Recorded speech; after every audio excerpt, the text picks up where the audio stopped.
This one's for the fellas. We live in a society where the expectations put on men in regards to vulnerability is inhumane.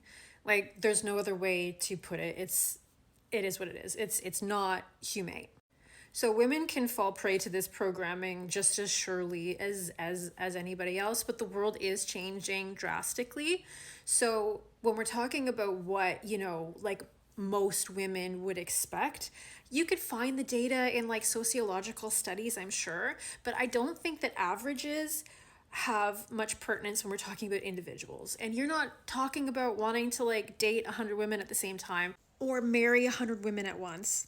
So what the average woman wants is probably not much help. What you want to focus on is like what your woman wants or what your woman is gonna want, right? The person you're dating or the woman that you want to date, your wife or your future wife, like what that person expects when we're talking about vulnerability and necessarily boundaries, right?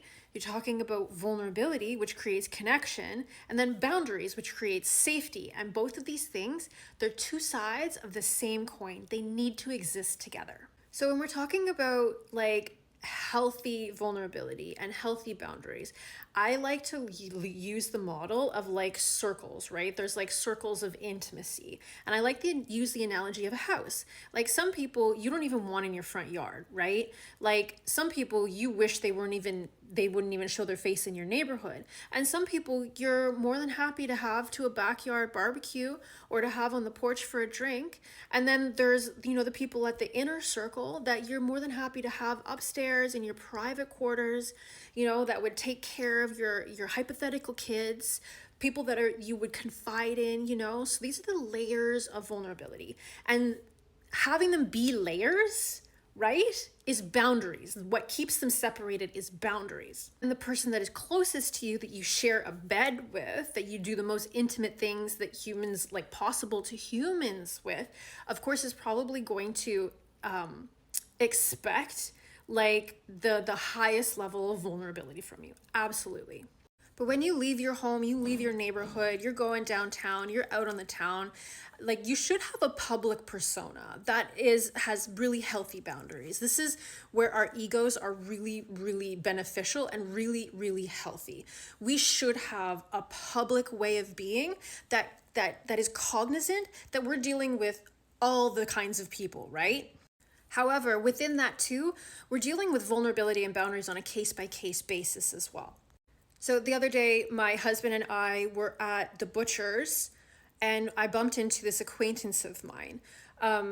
We know each other, friends of friends, have been at the like gatherings together, whatever. And I noticed on social media that he had bought a house and gotten engaged, and I was congratulating him on that. And he shared with me that they were doing renos on the house. And I shared with him that statistically, that's one of the most stressful things that a couple or anybody can take on. And he shared with myself and my husband that the stress actually really got to him and that he kind of wigged out, and he, in his words, said that he became an absolutely horrible partner, and then he had to dig his way out of that and like repair their relationship. Now, this was a really quick interaction. We were just standing in the line waiting to pay, and I responded appropriately, and then we said our goodbyes and we walked out. And my husband turned to me and was like, I like that guy. Why? Because his vulnerability built connection with my husband in that split second, in those 3 minutes. And it takes courage to be vulnerable, but this person was also going with pretty good intel that I was going to respond appropriately to that. Because right before he told me that, I was celebrating his wins. So I'm celebrating his wins, I'm congratulating him, I'm showing him I'm on his team, right? And if I'm celebrating his wins and in support of his success, then it's likely that I'm going to be a safe space to go to, and I'm going to support him in his failures too, right? Right. So I created safety for him. So sometimes somebody can actually create that safety for you, when you've just met them, and maybe they'll share something vulnerable with you, or you'll just get a vibe from them that will make you want to, invite them into your kitchen table for tea or coffee or whatever. And I think everybody has different comfort levels with how vulnerable they're willing to be with people on the different layers, and that's totally personal. So hopefully, the woman that you're with, or the woman that you definitely the kind of woman that you want to be with, her values around that would align. And hopefully yours are your genuine ones and not the expectations of a society that is changing because it's wrong. Vulnerability takes a hell of a lot of courage, and it takes a hell of a lot more courage for men. So like, hats off, man.